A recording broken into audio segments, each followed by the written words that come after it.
Chers téléspectateurs, chers auditeurs, bonjour à toutes et à tous et bienvenue sur votre plateau de votre émission Au risque de l'histoire. Alors aujourd'hui, l'émission Au risque de l'histoire vous emmène précisément au cœur d'un épisode à la fois fascinant et tragique où la foi et le pouvoir se croisent jusqu'au sang. Deux rois, deux Henri, deux assassinats qui ont bouleversé le royaume et marqué durablement notre mémoire. Henri III, tout d'abord, frappé à mort par un jeune moine à Saint-Cloud, nous sommes en 1589, et Henri IV, poignardé en pleine rue de Paris par un homme qui disait agir pour Dieu. Nous étions, cette fois, en 1610. Alors, qui étaient vraiment ces rois? Comment un royaume qui se dit très chrétien en arrive-t-il à voir son souverain tomber sous les coups d'hommes persuadés de servir la foi?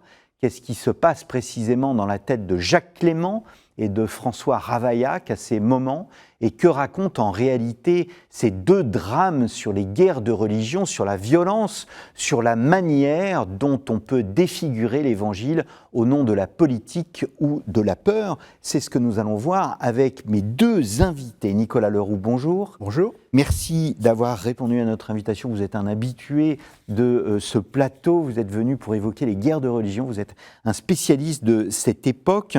Vous avez publié sur Henri III un régicide au nom de Dieu. C'est un livre qui est disponible en poche, disponible chez Folio, donc un régicide au nom de Dieu. Les guerres de religion également, c'est un autre ouvrage, c'est votre dernier ouvrage, si je ne me trompe, une histoire de l'Europe au XVIe siècle. On parle toujours des guerres de religion en France, mais on oublie que nous sommes sur le continent européen et que d'autres pays ont vécu la même chose que ce que nous avons vécu. J'ai oublié de dire que vous étiez professeur à Sorbonne Université. Jean-Christian Petit-Fils, bonjour. Bonjour. Merci aussi d'avoir répondu à notre invitation. Faut-il vous présenter? Vous êtes un grand spécialiste des Bourbons. Vous avez écrit sur tous ces rois.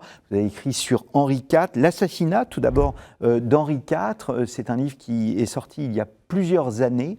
L'image qui apparaît est celle de la première couverture. Le livre, depuis, est sorti en poche dans la collection Tempus, donc la collection de poche des éditions Perrin. Et c'est votre éditeur, c'est chez votre éditeur que vous avez publié l'ensemble de ces biographies de rois, dont celle d'Henri IV. Alors, beaucoup de questions à vous poser tous les deux sur cette longue période, 1589-1610. On va peut-être d'abord comparer un peu les personnages, les contextualiser. Si l'on sort des clichés, Nicolas Leroux, qui est véritablement Henri III? Et surtout, à quel point, parce qu'on va rentrer dans le vif du sujet, la propagande religieuse marque l'opinion en forgeant l'image d'un roi illégitime, voire tyrannique. Effectivement, il y a un mystère Henri III ou une contradiction Henri III. C'est un roi dont personne n'a contesté l'avènement quand il est devenu roi en 1574, mais qui, 15 ans plus tard, est assassiné et dont on reconstruit la vie en disant qu'il n'était pas destiné à être roi, en tout cas que c'est un mauvais roi, que c'est un usurpateur, que c'est un tyran, que ce n'est pas un vrai catholique. Or, le paradoxe, c'est que c'est sans doute le plus catholique de tous les rois de France, le plus dévot, avec sa femme, Louise de Lorraine-Vaudémont, et il est tué finalement par un moine. Donc c'est une histoire pleine de paradoxes dans un monde tout à fait chaotique. Il n'a vraiment pas eu de chance, Henri III, si on peut dire les choses simplement. Devenir roi, et puis avant ça, lieutenant général du royaume dans les années 1560, le royaume est en combustion, les protestants prennent les armes, et le futur roi, puis le roi, doit improviser en permanence avec sa mère, Catherine de Médicis. Il a une sensibilité religieuse profonde. Il n'a pas d'héritier, ça sera son grand drame. Il n'a pas de fils, il n'a pas même d'enfant du tout. Et une crise de succession qui va se produire et qui va faire du roi de Navarre, le futur Henri IV, dont on va parler bientôt, son successeur à partir de 1585. Et pour lui, c'est le début de la fin, puisqu'à partir de 1585, le royaume, une partie du royaume se soulève contre lui. Alors, on on comprend bien que nous sommes dans le contexte particulier des guerres de religion, de la question protestante. Nous vivons dans un monde polarisé, et comme dans tout monde polarisé, eh bien, il y a cette propagande religieuse. Est-ce que, je répète ma question, est-ce que cette propagande religieuse marque l'opinion et forge cette image d'un roi illégitime? Et est-ce que cela a pu préparer précisément l'opinion à accepter l'idée d'un régicide? Alors, est-ce qu'on dit il faut tuer le roi? On ne dit jamais il faut tuer le roi, mais on dit on a bien fait de tuer le roi une fois qu'on l'a tué. Donc c'est après la mort du roi que se construit définitivement la légende noire, hein, puisqu'il y a une légende noire de Catherine de Médicis par les protestants après la Saint-Barthélemy, puis il y a une légende noire d'Henri III par les catholiques après son assassinat pour légitimer quelque chose qui est illégitimable, qui est le régicide. Comment a-t-on pu tuer ce monarque? Et là, on va reconstruire sa vie en disant qu'il avait toute forme d'illégitimité, qu'il était cruel, qu'il était tyrannique, qu'il protégeait les hérétiques, etc., etc. Alors, avant sa mise à mort, il y a eu des choses qui ont commencé à mener à ce qui va être son assassinat. Mais il faut bien dire, l'assassinat n'est pas inéluctable, hein. Personne n'a dit il faut tuer le roi, personne ne s'est soulevé dans les... Il y a des gens qui ont, en revanche, on va y revenir, mais contesté certaines formes de gouvernement, un roi qui se retire dans son château avec peu de gens, un roi qui n'a pas d'enfants, c'est toujours mystérieux, un roi qui n'aime pas chasser mais qui préfère danser, c'est quand même bizarre. Donc il y a un imaginaire d'illégitimité qui se construit progressivement, mais jamais on ne dira il faut tuer le roi. C'est seulement après la mort que l'on justifie l'injustifiable. Alors nous allons revenir dans la trame chronologique, mais peut-être avant, même question, Henri IV, on a l'image du bon roi Henri IV, la poule au pot, etc.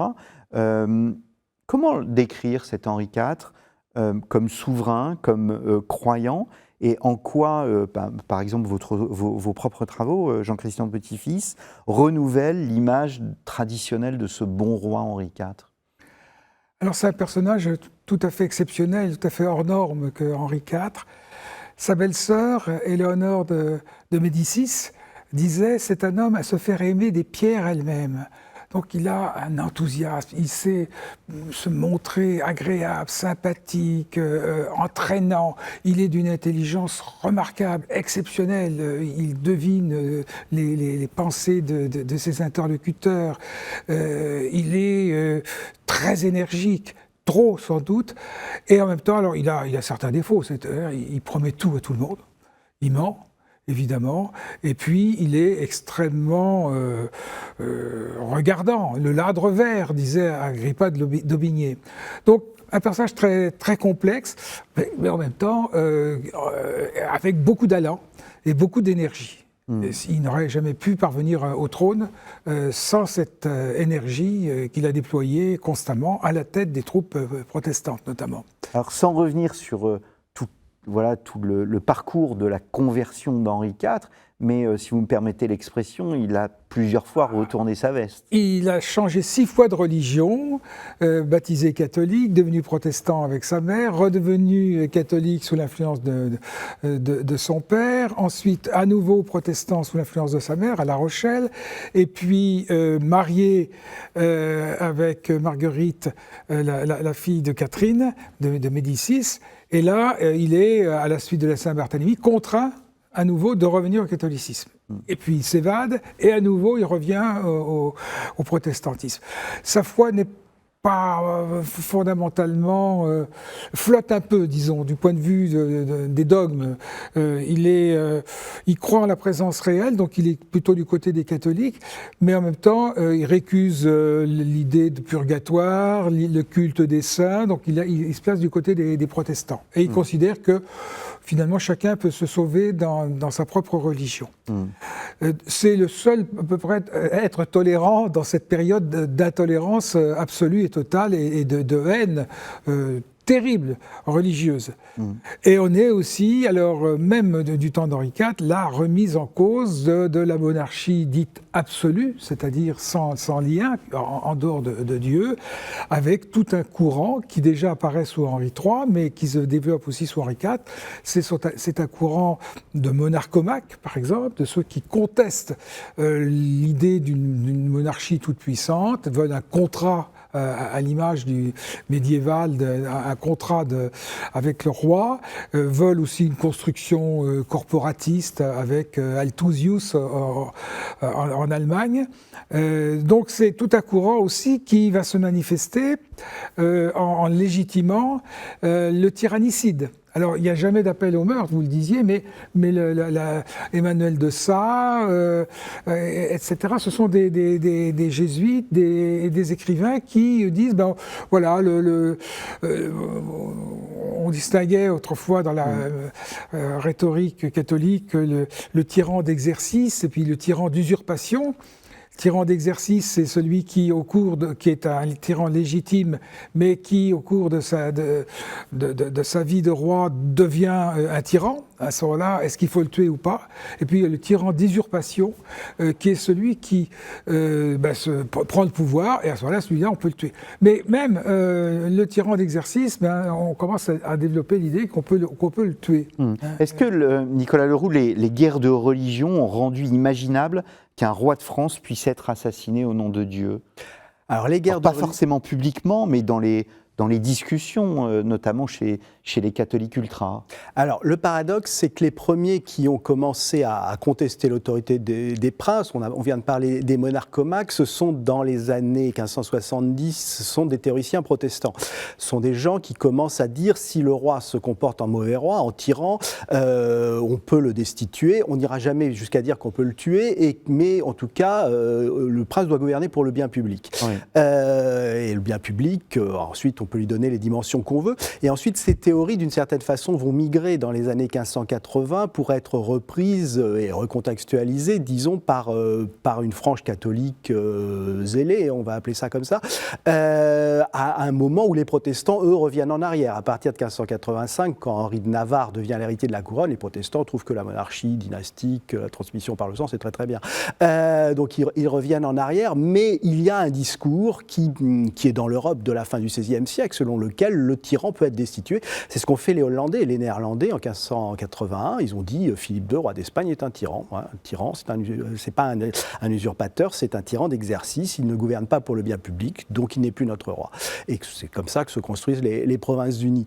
Et alors ce discours, on peut le retrouver en France aussi, chez les protestants, chez certains catholiques qui pensent des choses pareilles, et puis qui ont des exemples bibliques de gens guidés par Dieu, qui ont tué des méchants, tué des tyrans, Judith et Holoferne, David, des gens à qui Dieu a confié une mission. Et c'est sans doute dans cet esprit-là, l'idée d'une mission divine, que Jacques Clément va tuer Henri III. Ça va crescendo, sous le règne d'Henri III. 1584, c'est la mort de François d'Alençon, c'est l'héritier. Et celui qui hérite, tu trouves l'héritier légitime selon la loi salique, c'est Henri de Navarre, Henri III de Navarre. Bon. Et à ce moment-là, évidemment, c'est pas possible. On remet en cause la loi salique, parce que la loi salique n'a pas prévu le principe de catholicité. Donc ça va être le grand sujet du débat. Il faut intégrer dans la loi salique, à tout le moins, le principe de catholicité. Et puis, il y a évidemment l'assassinat du duc de Guise en décembre 1588. Et là, à ce moment-là, le roi est totalement délégitimé, notamment par la Ligue. En janvier 1590, vous avez 70 docteurs de la Sorbonne qui considèrent que le serment de fidélité des sujets au roi de France est caduc, et que par conséquent, à vous d'agir. Donc ça devient gravissime.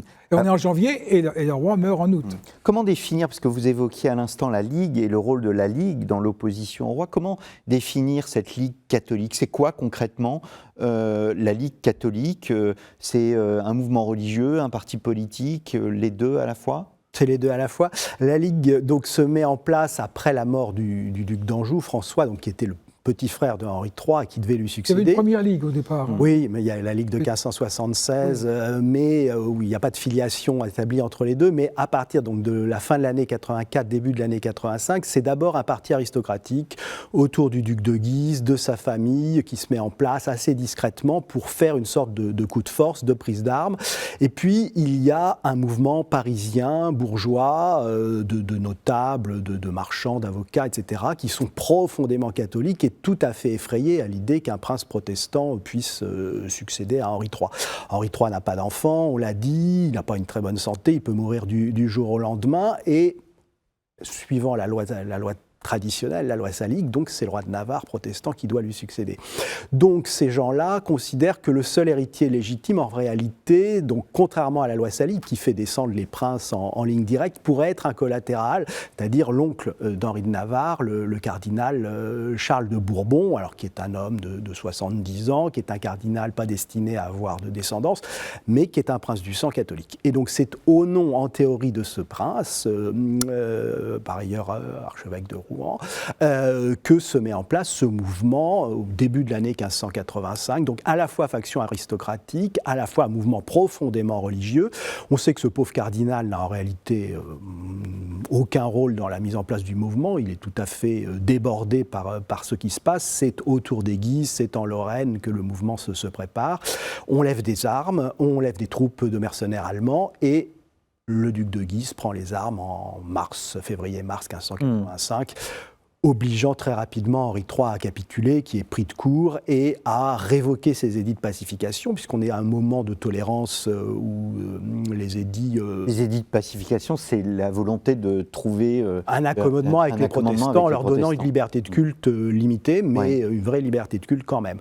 Et donc en 1585, Henri III est obligé de revenir en arrière, de supprimer ces édits de pacification et de déclarer qu'il n'y a qu'une religion dans le royaume et d'obliger à la conversion, de chasser les pasteurs immédiatement et de rayer finalement de la succession officiellement Henri de Navarre. Donc en 1585, la Ligue pourrait avoir le sentiment d'avoir gagné. Les choses ne vont pas se passer comme ça ensuite. C'est Charles de Bourbon prendra le titre de Charles X. Donc en fait, dans l'histoire de France, il y a eu deux Charles X. Oui, Charles, parce que catholique... Et les catholiques sont considérés comme le roi. Voilà. Contre l'hérétique Henri III, on peut dire ça. Contre l'hérétique Henri IV. Henri IV à ce moment-là, puisqu'à la mort d'Henri III, il prend le titre de Charles X pour les ultra-catholiques. Donc la Ligue catholique met la religion au-dessus des règles fondamentales de la succession au trône de France en refusant l'accession au trône d'un hérétique. Oui, absolument, c'est ça. C'est le gros problème, c'est l'hérésie, le refus d'Henri IV de se convertir. Ouais. Et à la mort d'Henri III, d'ailleurs, Henri IV va résister à l'idée d'une conversion très rapide, parce qu'il sait très bien qu'il sera abandonné par ses troupes, et probablement pas adopté par la Ligue. Et par conséquent, l'idée qui anime Henri IV à ce moment-là, donc Henri III vient de mourir, et il va évidemment céder aux injonctions du petit groupe des anciens, des archiminiaux qui lui disent confirmez nos titres, engagez-vous à vous convertir. Et Henri IV va céder, mais en réalité son idée c'est bien de revenir et d'être un roi protestant d'une France toute catholique, pendant très longtemps.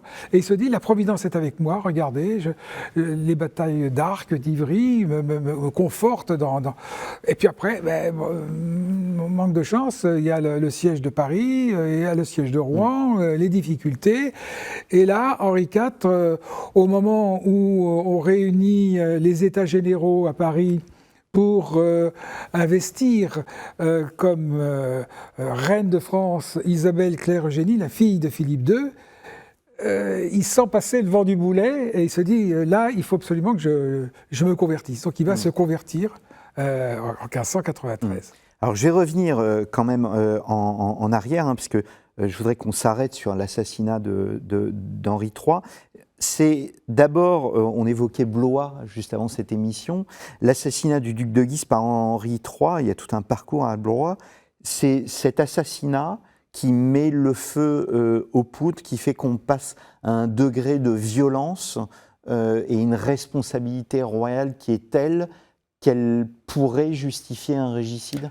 C'est un moment charnière, absolument. Avant ça, on peut remonter en mai 1588, quand Paris se soulève contre le roi, le 12 mai 1588. Donc le duc de Guise, c'est le chef de la Ligue. C'est le chef de la Ligue. C'est le chef de la Ligue, qui est un parti à la fois aristocratique et religieux, et qui apparaît aux yeux des catholiques français et parisiens en particulier comme vraiment le défenseur de l'Église face à l'hérésie. C'est un bon soldat, il a battu les armées de mercenaires protestants, donc il a une immense réputation.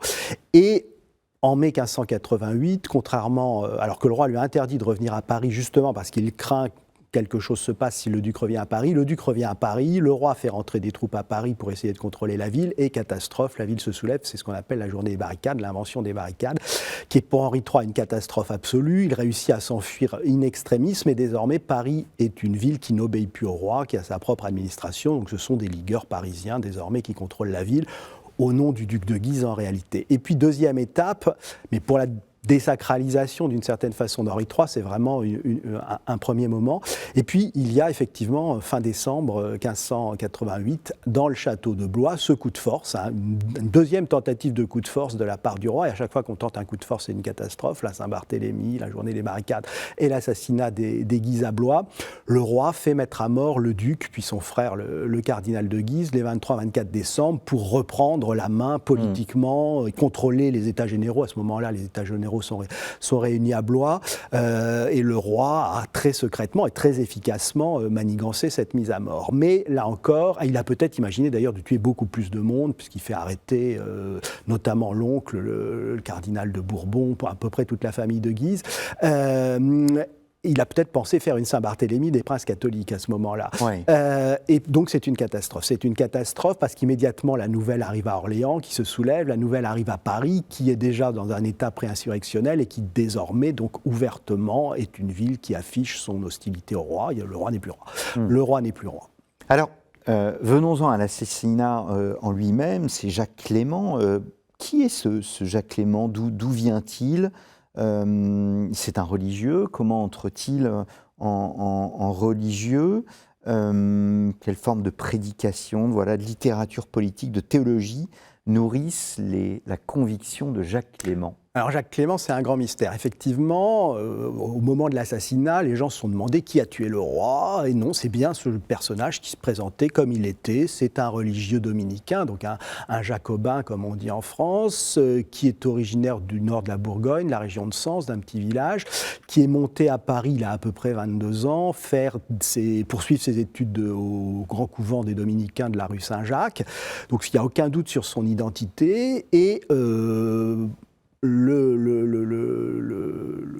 un jour, donc, au moment où le siège de Paris a été mis par Henri III et par Henri IV, donc le 31 juillet 1589, il sort de Paris avec un grand couteau caché dans la manche de sa robe et traverse les lignes royales. Il a quelque chose à dire au roi.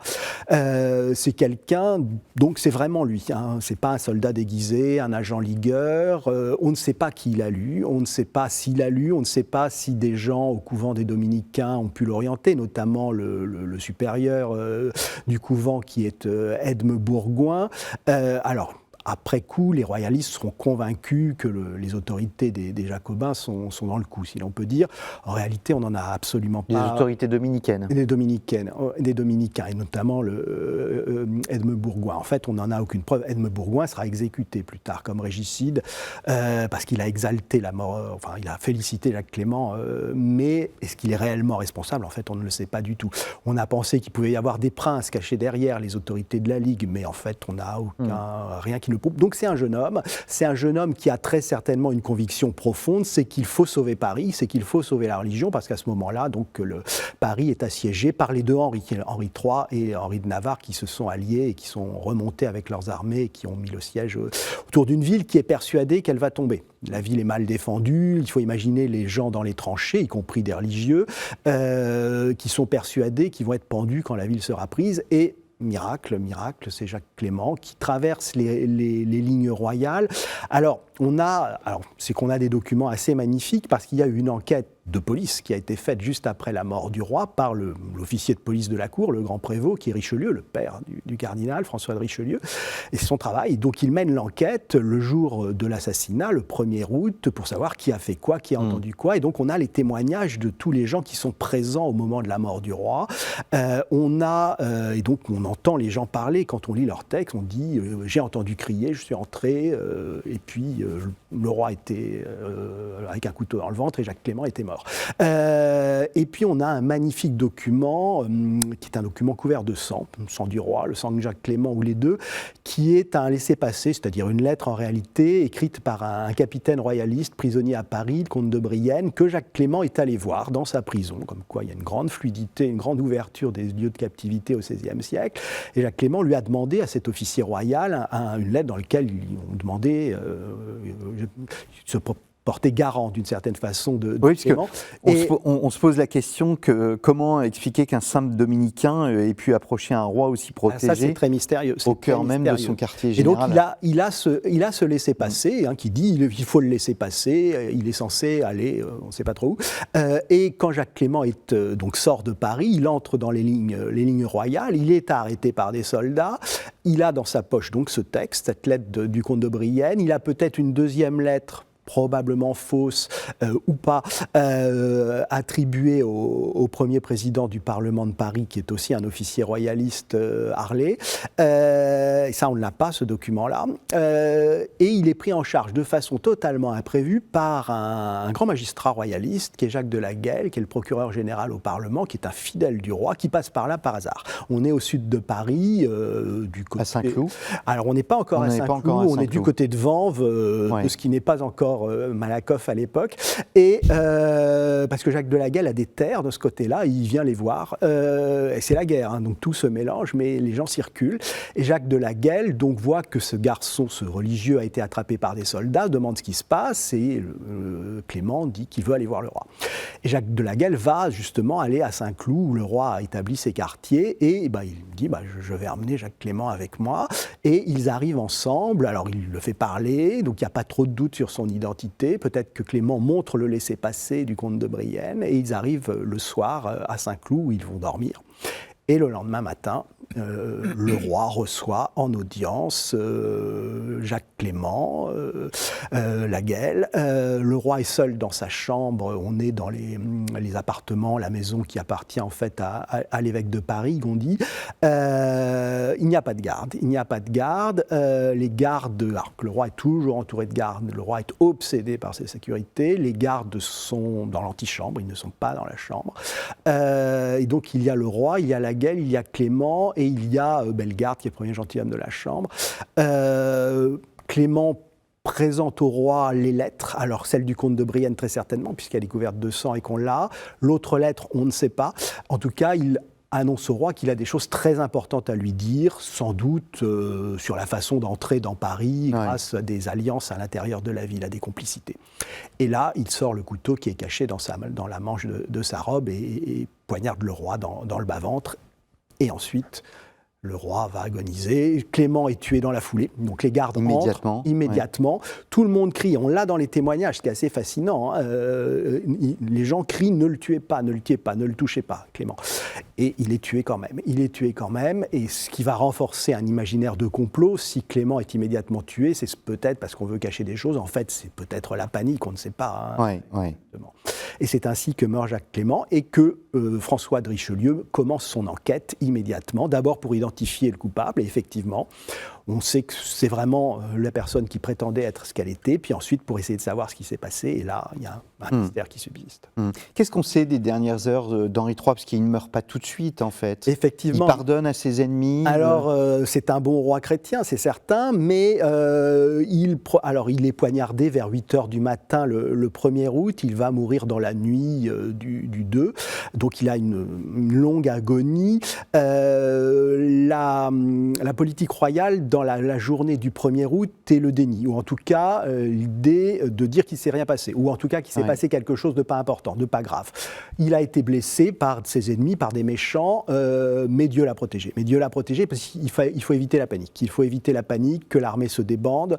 Donc c'est l'information qui va circuler dans tout le royaume à partir du 1er août. Le roi écrit aux villes, aux gouverneurs des provinces encore fidèles pour dire tout va bien, tout va bien. Et puis son état de santé se dégrade. On sait que Henri de Navarre vient le voir à un moment dans la journée, mais il est peu probable que le roi lui ait mis la couronne sur la tête en lui disant tu es mon héritier, comme le voudront les images ou les représentations, puisque la politique officielle ce jour-là, c'est de dire tout va bien. Puis son état se dégrade, il se confesse, son confesseur reçoit ses dernières volontés, alors le roi pardonne, le roi surtout est obligé à ce moment-là d'évoquer une question très grave. C'est qu'officiellement, l'Église l'a condamné. Elle l'a condamné pour avoir fait tuer, non pas le duc de Guise, mais son frère, le cardinal. Et le pape, Sixte Quint, a écrit un monitoire, donc une menace d'excommunication. Donc le roi était censé venir à Rome, obtenir le pardon du pape, ce qu'il n'a pas fait. Et le roi, sur son lit de mort, va déclarer qu'il n'était pas au courant du monitoire, donc de la menace pontificale. Donc c'est ce qu'il dit à son confesseur. Il dit « Je ne sais pas ce qu'il y avait dans ce texte ». Peut-être qu'il triche un petit peu. En tout cas, le texte, il ne l'a probablement jamais effectivement eu sous les yeux. Mais il était très certainement au courant de cette menace d'excommunication. Au regard de l'Église, de toute façon, le fait de tuer un cardinal vaut excommunication de facto. Mais là, le pape a attendu un petit peu. Et donc, c'est ainsi que le roi meurt en bon catholique dans les bras de son confesseur dans la nuit du 2. Vengeance, vraiment en une minute, vengeance religieuse et politique, donc la motivation de Jacques Clément. Jacques Clément, on ne saura jamais, mais il faut le replacer dans cette atmosphère d'exaltation, de peur panique, qui est celle des Parisiens au moment de ce premier siège de Paris, qui sont convaincus qu'un déferlement de violence va tomber sur eux, qui sont convaincus que le roi n'est plus vraiment roi, puisque la Sorbonne, effectivement, a délié les sujets de leur serment de fidélité. La Sorbonne n'appelle plus le roi Henri de France, Henri III, roi de France et de Pologne, il l'appelle Henri de Valois. Donc c'est un simple particulier qui, d'une certaine façon, a été détrôné. Et le roi est un méchant. Le roi est un méchant qui protège les hérétiques, qui s'est allié avec Henri de Navarre. Antéchrist même. Et il est même, effectivement, certains diront le diable, l'envoyé du diable sur terre. Et des images, des textes vont paraître immédiatement après pour justifier, effectivement, cet événement extraordinaire. Alors, je me tourne vers vous, Jean-Christian Petit-Fils, pour évoquer précisément, après avoir évoqué Henri III, Henri IV. En 1610, les guerres de religion sont terminées. Malgré tout, il y a toujours des facteurs de tensions religieux, sociaux, diplomatiques même. Alors, en 1610, la France s'est quand même prodigieusement redressée sur le plan économique, même social, après le désastre absolu des guerres de religion. Les guerres de religion représentent à peu près entre 1 et 2 millions de morts, si on y ajoute la peste et puis la famine de l'hiver 95-96. Donc c'est une destruction complète des structures ecclésiales, des temples protestants, des églises dans les petits villages. Tout est ravagé. Et la foi chrétienne survit à peine dans certaines zones, il faut bien le dire. Tout cela remonte peu à peu, et après il y aura ce grand courant de la réforme tridentine qui va saisir la France et l'Église de France. Mais finalement, la fin du règne d'Henri IV n'est pas merveilleuse. C'est pas la poule au pot tous les dimanches et tout ce qu'on nous raconte dans certains manuels. C'est un roi contesté ? Il est contesté, il a Sur le plan fiscal, il a été obligé de prévoir des nouveaux impôts. Il y a eu un impôt qui s'appelle la pancarte qu'il a fallu enlever parce qu'il y a eu des protestations. Il y a des émotions populaires, c'est-à-dire des soulèvements paysans. Donc tout n'est pas stabilisé sur le règne, mais il y a quand même un progrès énorme et un redressement phénoménal. Ce qui va créer la crise, c'est la succession de Clèves et Julier, deux petites principautés protestantes dans l'Empire, avec la mort de son titulaire et la saisine décidée par Rodolphe II, l'empereur, de ces deux principautés. Et là, donc un risque de déséquilibre de l'Empire germanique. Là aussi, lui, a connu beaucoup de troubles, et en connaîtra encore plus au XVIIe siècle. Mais là, cette crise de Clèves et Julier fait que Henri IV est décidé à partir en guerre contre l'Empire, contre l'Espagne catholique aussi, donc, et il va rassembler des troupes, il va menacer 32 000 hommes de troupes, 5 000 cavaliers, 30 canons. Il a une armée puissante et il veut s'en servir. Et il veut s'en servir aussi parce qu'il y a une aventure sentimentale qui l'agite beaucoup, c'est qu'il est tombé fou amoureux de Charlotte de Montmorency, qui avait 15 ans au moment, ou 14 ans et demi quand il est tombé amoureux d'elle, qu'il a mariée à son cousin issu de Germain, le prince de Condé, qui était homosexuel, donc, et dont il voulait faire la maîtresse. Et le prince de Condé, qui n'a pas voulu jouer le personnage qu'on lui prêtait, eh bien, a enlevé sa femme, ce qu'on appelle l'enlèvement innocent, et l'a emmenée à Bruxelles. Donc l'idée d'Henri IV, c'est de partir faire le siège de Julier, mais aussi avant de passer par Bruxelles, sa maîtresse, ou sa maîtresse, sa favorite, eh bien, est enfermée. Oui. Elle lui écrit des lettres d'amour. Charles Samaran a publié les échanges. Mon tout, mon roi. Elle a 15 ans, lui en a 53. C'est pathétique. Et voilà le contexte politico-religieux qui va finalement conduire à la mort du roi. Parce qu'en fait, on se dit que, au fond, les catholiques, est-ce que les catholiques les plus intransigeants dans cette histoire jouent le même rôle qu'ils ont joué pour la mort d'Henri III, et notamment, avec en toile de fond, la question de l'édit de Nantes, que les catholiques intransigeants ne vont pas accepter, au fond. Alors l'édit de Nantes, c'est un édit de pacification, comme il y en avait eu avant, hein, l'édit de Saint-Germain et autres, qui figeait la situation, oui. qui créait quand même une situation politiquement très difficile pour l'État, puisque c'est un État dans l'État qui a été reconnu. Les protestants ont 150 places d'armes, dont 50 places de sûreté, 51 places de sûreté, avec des garnisons entretenues aux frais du roi, des assemblées synodales et provinciales. Tout cela est absolument incompatible avec la montée de l'absolutisme qui va se manifester, qui se manifeste déjà à partir de 1598, à partir de l'édit de Nantes, et qui va se déployer tout au long du XVIIe siècle. Donc il y a cette incompatibilité. Et la fin des guerres de religion, pour moi, c'est vraiment la paix d'Alès, signée sous Louis XIII, où là, on va supprimer tous les brevets, les annexes de l'édit de Nantes, prévoyant justement cette structure d'État dans l'État. Donc là, il y a des menaces, et bien entendu, des deux côtés, côté protestant et du côté ultra-catholique, il y a une insatisfaction profonde. Alors, venons-en à ce personnage, l'assassin François Ravaillac. Quand on regarde son parcours, est-ce qu'on a affaire à un fou de Dieu complètement isolé, ou bien on voit des influences, des zones d'ombre autour de lui ? Est-ce qu'il y a il y avait un mystère Henri III, il y a un mystère Jacques Clément, est-ce qu'il y a un mystère Ravaillac ? Il y a un mystère Ravaillac, c'est sûr. Ravaillac, c'est un le fils de petits notables d'Angoulême, Jean Ravaillac, qui était greffier à la mairie, qui est tombé dans la déchéance la plus absolue à la suite d'un complot mené contre le gouverneur, le duc d'Épernon. Et à partir de là, il s'est séparé de sa femme, du Breuil, qui elle-même était très catholique, avec 2 oncles de la chanoine à la cathédrale d'Angoulême.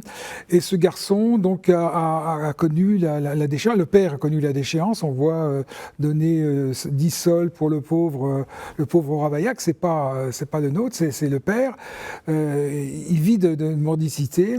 Et donc le fils, lui, va être petit clerc de notaire, petit coursier, à un moment donné il sera instituteur, et surtout il va être élevé par les oncles dans une haine du protestantisme, dans une haine des protestants.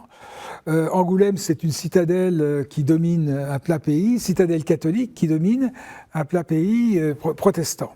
Donc il est très marqué par toutes ces idées et l'élément déclenchant pour l'assassinat du roi, ça va être ces affaires de Clèves Julier dans lesquelles le roi a décidé de s'impliquer.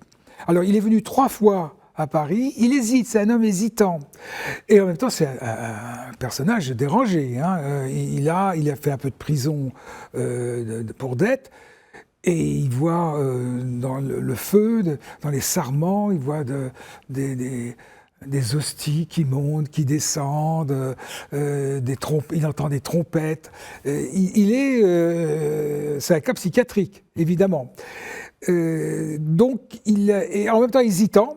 Il va venir 3 fois à Paris, il va vouloir avertir le roi, au mois de janvier en particulier, il va vouloir le rencontrer, il ne peut pas le rencontrer bien sûr, alors là on n'a pas la liberté qu'on a eue au château de Saint-Cloud, il y a la garde qui s'interpose, et puis il revient, quand il apprend la veille de Pâques, le 10 avril 1610, que le roi part en guerre, donc contre l'empereur catholique, contre le roi d'Espagne, eh bien là c'est fini, il part et il est décidé. Et il va rester une quinzaine de jours à Paris, et c'est là où le mystère évidemment plane. Qui rencontre-t-il ? On a quelques éléments, quelques informations, et au moment de l'assassinat, on va en avoir d'autres, montrant que probablement lui est un esprit dérangé, un individu isolé, et il dira au moment de son procès, à 17 reprises, qu'il n'a pas de complice. Il reste qu'il y a eu, pour moi, très vraisemblablement, une conspiration, alors non pas la fameuse conspiration dont on a parlé pendant très longtemps avec Michelet, Philippe Erlanger, impliquant la reine-mère, la Galigaille, donc les Concini, impliquant le duc d'Épernon, etc. Cette vaste conspiration, le roi d'Espagne aussi, tout le monde étant complice pour assassiner le roi. Non, une conspiration qui est venue, pour moi, des Pays-Bas espagnols, de Bruxelles. J'ai trouvé une lettre d'un ambassadeur, Jacob Enjolras, qui était le représentant des cantons suisses à Paris, qui donne tous les éléments en disant voilà, il y a un certain individu qui a promis à l'archiduc, qui est l'archiduc Albert des Pays-Bas autrichiens, donc qui est une souveraineté dépendante de l'Empire autrichien, qui ne raterait pas le roi au Louvre.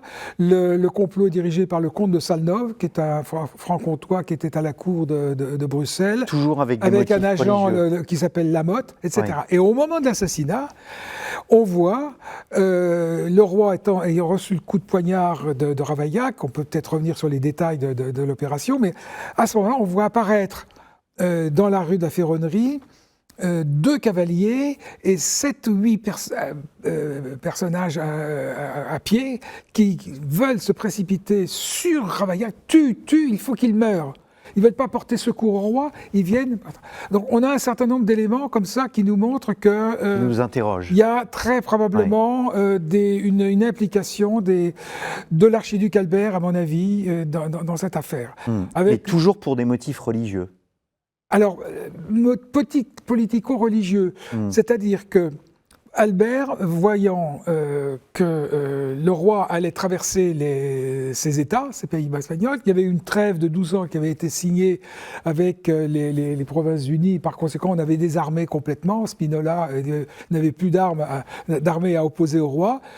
Je dirais que c'était absolument un scandale que ce vieillard allait récupérer une petite jeune fille, c'était la femme de son cousin, vous pouvoir l'enlever. Il était absolument choqué. On a des lettres de l'ambassadeur Pécus à Paris, une confrontation violente entre Henri IV et Pécus en disant voilà, je veux aller à Bruxelles. Oui. Donc, il s'est considéré comme en état de légitime défense et il a voulu frapper le roi. Alors c'est une hypothèse, bien sûr, mais qui est corroborée par un certain nombre d'éléments. On trouve dans les comptes de Lille, par exemple, les comptes de dépenses secrètes, 15 000 livres dont on ne peut faire état. Bon, alors que les dépenses secrètes, en général, c'était 200, 300 livres les années précédentes.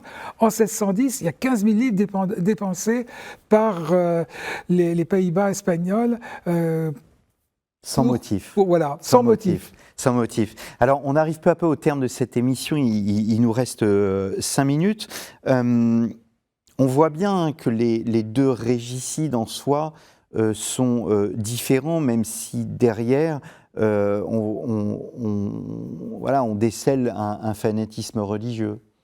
Alors, il y a chez Ravaillac, effectivement, c'est une sorte de queue de comète de l'esprit de la Ligue des années 1580, hein, cette haine de l'hérétique, cette peur panique très certainement chez Jacques Clément et d'autres qu'un monarque protestant monte sur le trône de France, de ce royaume toujours catholique. Donc il ne faut vraiment pas sous-estimer cette atmosphère d'angoisse, hein, de panique qui a pu mener à cela. Et en même temps, on a des esprits beaucoup plus partagés de catholiques, mais qui sont capables d'accommodement, les gens de l'entourage d'Henri III, ceux qu'on appelle les politiques à cette époque-là, qui sont capables d'accommodement et qui considèrent qu'il faut la paix d'abord et ensuite on verra. Question religieuse après, l'État d'abord. Jean-Christian Petit-Fils, est-ce que vous qui avez travaillé sur les Bourbons, Louis XIII, Louis XIV, Louis XVI et Louis XV, est-ce que ces deux régicides vont contribuer à la réflexion ultérieure sur l'absolutisme monarchique et la sacralisation de la personne du roi ? Bien évidemment, bien évidemment. C'est l'assassinat d'Henri IV, et puis avant l'assassinat d'Henri III, qui a poussé les proches de la monarchie à vouloir élever le roi, élever le trône et en faire un représentant de Dieu sur la terre. C'est là où on insiste énormément. Et finalement, on pourrait dire que le droit divin naît sous le couteau de Ravaillac. Sans Ravaillac, il n'y aurait peut-être pas eu Bossuet. C'est vraiment le moment où la monarchie qui parle de droit et va s'enfermer aussi dans cet absolutisme qui conduira à la Révolution. Mais c'est cela qui va faire qu'on va exalter le monarque, au point que Louis XIV, d'ailleurs, dira toujours moi je risque de finir sous le poignard Il y a eu quelques conspirations aussi sous Louis XIV. Louis XIV avait peur de mourir comme Henri IV, comme son grand-père. En fait, on voit que finalement, il y a une réflexion sur le temps long à avoir des conséquences des guerres de religion sur le XVIIe et même le XVIIIe siècle. Absolument. Les Bourbons au XVIIe siècle, à partir de Louis XIII et Louis XIV, effectivement, travaillent à tout faire pour que ne se reproduise jamais ce qui s'est passé au XVIe et au début du XVIIe siècle, pour rendre le roi intouchable d'une certaine façon. Il y a aussi le mauvais exemple anglais au milieu du XVIIe siècle, avec la Révolution, la décapitation de Charles Ier, qui est vraiment quelque chose de totalement inconcevable. Donc il y a vraiment une stratégie, effectivement, pour isoler le roi. Le roi est au-dessus de tous ces sujets, catholiques ou protestants. Il veut des sujets obéissants, mais le roi est intouchable. Le roi est intouchable. Il a un commerce direct avec Dieu dans lequel les simples sujets ne peuvent pas interférer. Donc finalement, les assassins voulaient désacraliser ou désacraliser la personne du roi en l'assassinant, et c'est l'effet inverse qui s'est produit. Exactement. C'est les paradoxes de l'histoire. C'est le paradoxe de l'histoire. Eh bien, merci beaucoup à tous les deux d'être venus donc sur ce plateau afin d'évoquer ce double régicide au nom de Dieu. Je rappelle les titres de vos ouvrages. Tout d'abord, Nicolas Leroux, un régicide au nom de Dieu, un ouvrage paru chez Folio. Et également chez nos amis de Passé Composé, Les guerres de religion, une histoire de l'Europe au XVIe siècle. Je renvoie nos auditeurs et téléspectateurs à l'émission que nous avons enregistrée ensemble sur ce sujet. Jean-Christian Petit-Fils, donc l'assassinat d'Henri IV, où vous développez tout ce que vous venez de nous expliquer, à savoir le fait que l'attentat a été commandité par les Provinces-Unies. Suggéré, oui. On a poussé en avant Ravaillac qui ne se rendait pas compte qu'il était manipulé. C'est ma thèse. Donc, l'assassinat d'Henri IV, c'est disponible en livre de poche également dans la collection Tempus, la collection de poche des éditions Perrin et bien évidemment votre Henri IV paru chez ce même éditeur, donc biographie absolument magistrale. Il me reste à vous remercier, chers téléspectateurs et chers auditeurs, pour votre fidélité. N'hésitez pas à vous rendre sur ktotv.com dans la rubrique Au risque de l'histoire. Vous trouverez quasiment 150 émissions sur l'histoire du christianisme. Elles vous attendent. On parle du sacre du roi. Nous avons réalisé une émission notamment sur le sacre du roi et cette sacralisation de sa personne. Et pour tous ceux qui sont également amoureux de l'histoire en général, pas simplement de l'histoire du christianisme, n'hésitez pas à aller chez notre partenaire Storia Voce. Plus de 750 podcasts vous y attendent. Storia Voce fête cette année ses 10 ans, un joyeux anniversaire à eux. Et n'hésitez pas à parler de nous autour de vous. Je vous remercie pour votre fidélité et je vous donne rendez-vous la semaine prochaine pour un nouveau numéro d'Au risque de l'histoire.